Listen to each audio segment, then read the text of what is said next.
You're back for more. It's video 4. Alright, apparently I've been screencasting for too long. Take a look at the solution, see if they make sense. One thing I want to point out is if you're still having trouble factoring, like if turning that into that expression there, if that's still something you struggle with, AM support, 5-10 minutes, we can knock that out together one-on-one. You are not helpless, and I am really good at this stuff, and we'll make sure you can be too. And then the thing to note here is then you make sure you saw that the x plus 2 over x plus 2, that's a form of 1. That's 1. So we can eliminate that because it's just like saying this last expression here, but times 1. So that's how we simplify this here. Let's move on to division. This is the mother lode, right? Because you flip to this next page, and it sounds like a bunch of birds in the classroom right now because everybody's flipping the page. Oh, well, maybe not at the same pace. Anyway, if we're looking at division, you're probably looking at these right now and going, absolutely no freaking way can I do this? Like, look at all those symbols. We've got fractions within fractions. I mean, this is nuts. And I don't disagree with you. Actually, this is pretty crazy looking.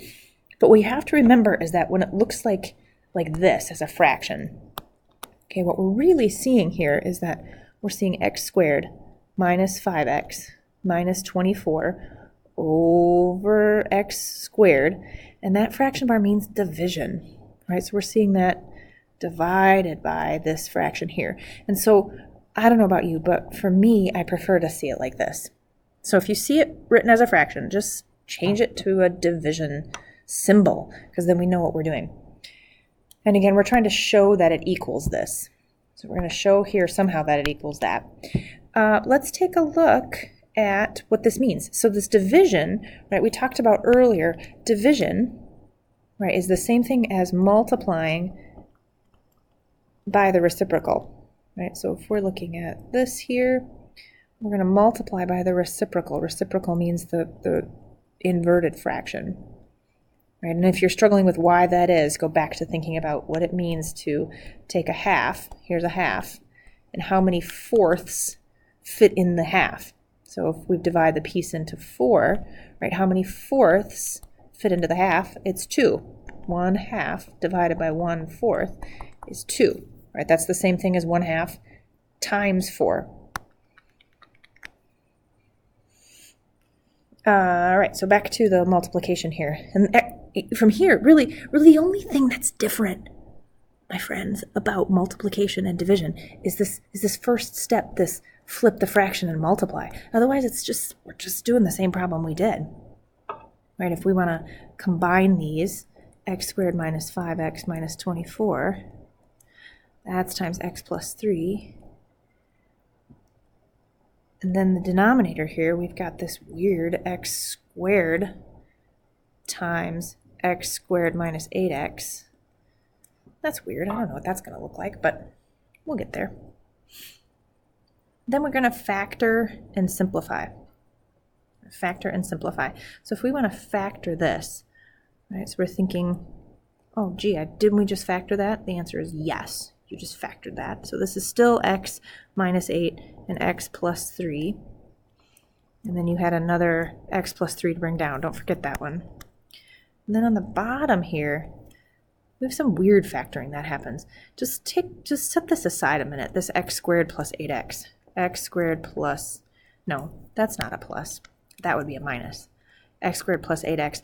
This one factors a little bit differently. This one has a greatest common factor, right? This is the same thing as saying x times x minus 8x.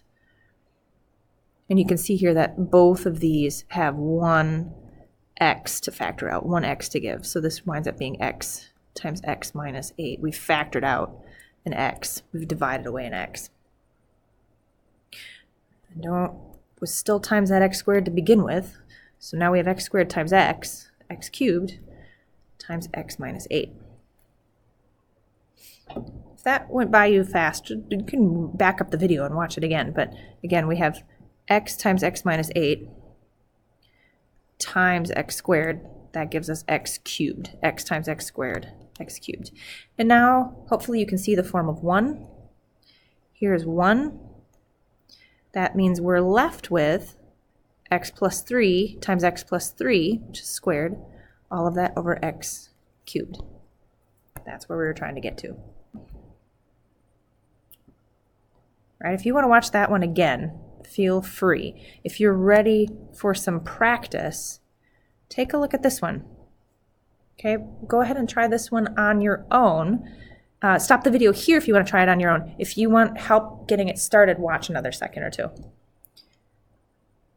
All right, so x plus 1 divided by x squared plus 7x plus 12. This fraction bar here, this big messy fraction bar, means we're really tackling a division problem. We're really dividing it by x squared plus 3x plus 2. And that's over x plus 3. Now, because it's division, our best option here is to think about it instead as a multiplication problem. All right, so we're going to use the reciprocal. Now x plus 3 over x squared plus 3x plus 2. I'm going to actually stop there. You can watch the next video to see how it ends.